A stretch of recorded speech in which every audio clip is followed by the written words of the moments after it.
অশিক্ষার অন্ধকারে নিমজ্জিত করে রাখো, তাহলে সরকারের অনেক লাভ, সে যে সরকারি থাকুক। কারণ শিক্ষিত হলেই তো মাথা চাড়া দিয়ে উঠবেন, প্রতিবাদ করবেন। সেই প্রতিবাদের ভাষাটাকে দমিয়ে দিতে চাইবে যে কোনো সরকার। সিস্টেমটাই এরকম হয়ে গেছে, আর তার জন্য দায়ী যেমন সরকার, তেমনি দায়ী কিন্তু আমরা মানুষজন। আমরা মানুষজনও দায়ী, কারণ আমরা ক্ষুদ্র স্বার্থ দেখি, ক্ষুদ্র স্বার্থ। আমি এটা পেলাম, আমি সন্তুষ্ট, আর কিছু চাই না। এটা থেকে বেরিয়ে আসতে হবে, বৃহত্তর স্বার্থ নিয়ে ভাবতে হবে।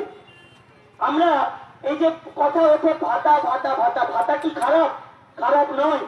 আপনাকে 2000 দিক, 3000 দিক দিক, কিন্তু ভাতার সাথে সাথে অন্য জিনিসগুলো বন্ধ যেন না হয়। ভাতা দেওয়া মানে চাকরি দেওয়া বন্ধ নয়। ভাতা কোনো কিছুর পরিপূরক হতে পারে না। ভাতা কোনো কিছুর পরিপূরক হতে পারে না। চাকরি প্রতি বছর স্বচ্ছভাবে প্রতিটা শূন্য পদে দিতে হবে। কারণ একটা ভবিষ্যৎ প্রজন্ম, যুবক যুবতী, তারা কিন্তু এটার জন্যই বসে থাকে কবে একটা চাকরি পাবে। চাকরি না পেলে তখন তার জন্য ব্যবসা, শিল্প, অন্যান্য পদ্ধতিগুলো আছে। আজকে শিল্পও নেই, ব্যবসাও নেই, কোনো পরিকাঠামো নেই। আজকে চাকরি তো উধাও। চাকরির পরীক্ষা হওয়া মানেই মনের মধ্যে একটা টেনশন, কাকে টাকা দেবে, কতজন টাকা দিয়ে পাবে, কাকে ধরতে হবে। এই জিনিসগুলো আমরা কি বেরোতে পেরেছি? আপনারা বলুন তো, যারাই আছেন সাধারণ মানুষ, আপনাদের মনে কি সেম প্রশ্নটা জাগে না যেটা আমাদের মনে জাগে? যে নতুন নিয়োগ হলেই প্রথমেই আমরা ধরে নিই যে কথাগুলো আমরা সাধারণভাবে চায়ের দোকানে, ট্রেনে, বাসে বলে থাকি।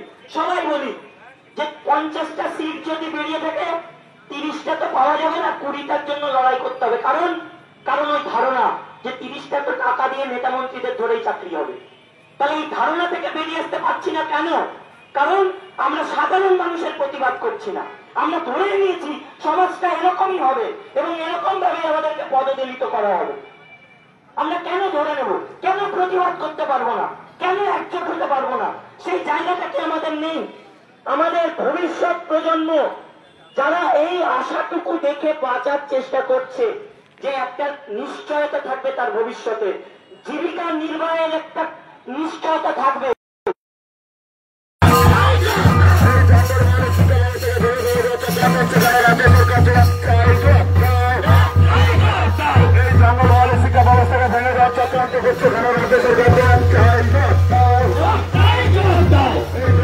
শিক্ষাকর্মীদের নিয়ে কোনো টালবাহানা চলছে না, চলবে না। এই যোগ্য শিক্ষাকর্মীদের উপর কোনো টালবাহানা চলছে না, চলবে না। এই লড়াই লড়াই লড়াই চাই, লড়াই লড়াই লড়াই চাই, লড়াই করে বাঁচতে চাই, লড়াই লড়াই লড়াই চাই, লড়াই করে বাঁচতে চাই। আমরা কারা? যোগ্য যারা, যোগ্য যারা, যোগ্য যারা, যোগ্য যারা।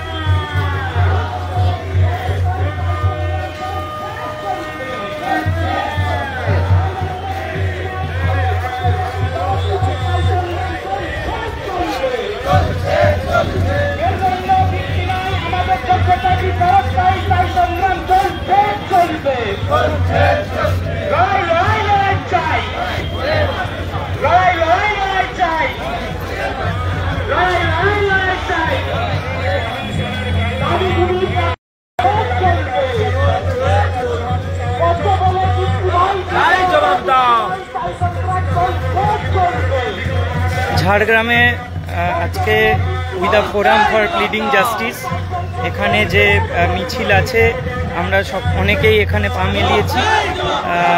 আমরা চাইব আগামী দিনে যে কোনো লড়াই, যে কোনো আন্দোলন সমবেতভাবে আমরা লড়ব এবং সেখানে সকলে মিলে আমরা লড়াই করে আমাদের যে ন্যায্য অধিকার সেটা নিশ্চয়ই ফিরিয়ে আনব। আপনারা সকলে সহযোগিতা করবেন এবং নিজের অধিকারের জন্য নিজের লড়াইটা নিজেকেই লড়তে হবে, এটা ভেবে নেবেন।